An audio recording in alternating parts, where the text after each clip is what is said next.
Jadi manfaat buah belimbing itu ya banyak sekali ya. Di antaranya diet, yakni untuk menurunkan berat badan ya, memperkuat imun, mengurangi risiko penyakit kardiovaskuler. Insya Allah kalau mengonsumsi buah belimbing dengan porsi yang cukup dapat mengurangi risiko penyakit kardiovaskuler. Untuk menurunkan gula darah.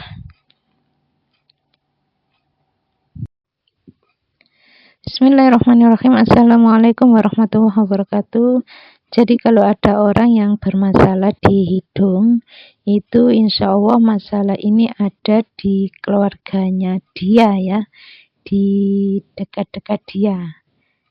Nggak jauh lah ya, nggak jauh dari dia. Yang dekat dengan dia itu siapa? Ya orang tuanya, mertuanya, anaknya, pasangannya.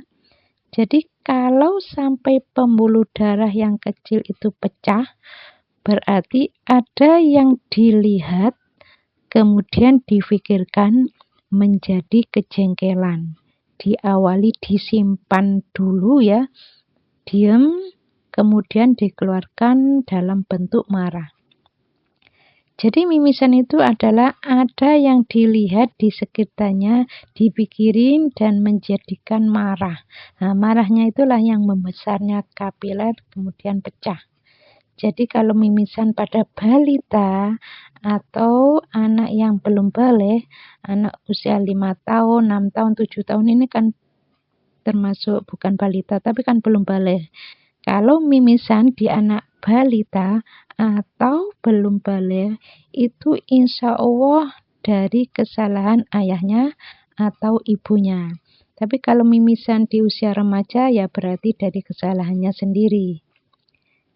Jadi si remaja ini kalau melihat ada masalah di sekitarnya, ya masalah itu dengan orang tuanya, ayahnya atau ibunya, dia seringkali melihat sesuatu masalah itu kemudian difikirkan menjadikan jengkel, diem, setelah itu baru dikeluarkan dalam bentuk marah.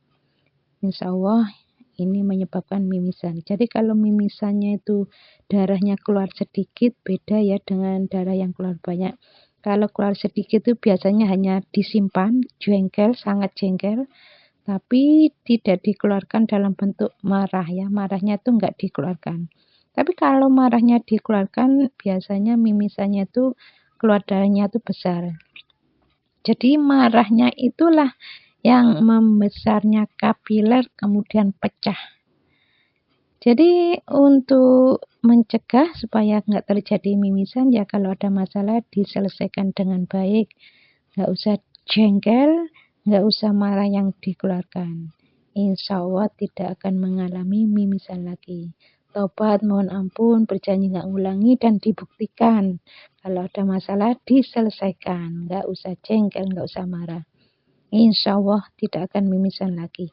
Mengenai sakit gigi sampai ke otak dan menyebabkan kematian, sehingga dicengkeram ya, sakit gigi, giginya berlubang sehingga sarafnya itu jadi sakit giginya itu sampai berlubang. Ada orang itu sakit gigi tapi kan nggak berlubang, ada. Ini sakit gigi berlubang sehingga sarafnya itu sampai ke otak, sehingga dicengkeram oleh jin, oleh ifrit, oleh dajjal karena tidak menjalankan syariat Islam ya. Tidak mau menjalankan syariat Islam dengan baik dan benar, yaitu tidak hormat kepada orang tuanya. Jadi kalau sampai ke arah otak berarti dia punya otak berbicara dengan orang tuanya ketus ya. Ketus itu maksudnya penuh dengan marah. Jadi setiap kali diajak orang tuanya bicara itu dia itu penuh dengan kemarahan. Walaupun marahnya itu diam ya. Jadi kalau marahnya diam ya hanya sakit gigi saja. Tapi kalau sampai itu ada lubang ya, sampai berlubang berarti marahnya itu awal mulanya diam, setelah itu dikeluarkan. Terus ngomong lagi sama orang tuanya, dia itu menanggapinya ya dengan ketus ya, penuh kemarahan, disimpan kemudian dikeluarkan lagi. Jadi kalau dia punya otak tapi tidak pernah dipergunakan bicara yang baik, yakni ketus selalu penuh dengan kemarahan, kalau sampai meninggal dunia di usia sebelum 45, yakni 45 ke bawah ya, berarti ini urusannya dengan orang tua. Jadi kalau urusannya dengan orang tua, penyakit yang model apapun biasanya sampai menjurus ke kematian. Kanker otak, kanker payudara, biasanya rata-rata meninggal dunia. Orang tua itu maksudnya bukan orang tua kandung saja ya, tapi mertua. Jadi kalau punya masalah seringkali menyimpan jengkel dengan mertua. Itu ya sama saja dengan menyimpan jengkel dengan orang tua. Biasanya kalau kena penyakitnya itu dahsyat, insya Allah sulit disembuhkan. Sangat jarang bisa sembuh. Ini tolong digarisbawahi ya. Jadi rata-rata orang yang sakit, walaupun itu sakit gigi, kan ada orang ya yang saya pernah dengar di perumahan Bromo ya, saya pernah dengar orang itu sakit gigi kok sampai meninggal dunia ya, yang model begini ini.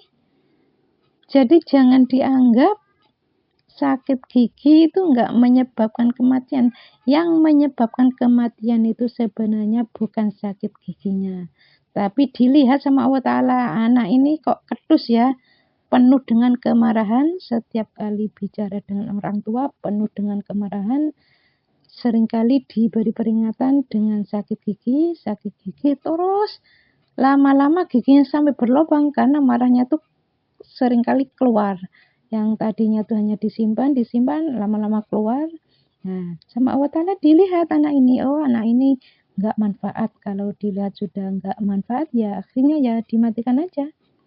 Ya, untuk para pemirsa yang punya anak yang sering mimisan, anak balita atau anak yang sudah nggak balita tapi belum balik, kalau sampai mimisan itu adalah akibat dari kesalahan ayahnya atau ibunya. Jadi kalau ada masalah di keluarga, nggak usah jengkel, nggak usah marah, selesaikan dengan baik, tobat, mohon ampun, berjanji nggak ngulangi.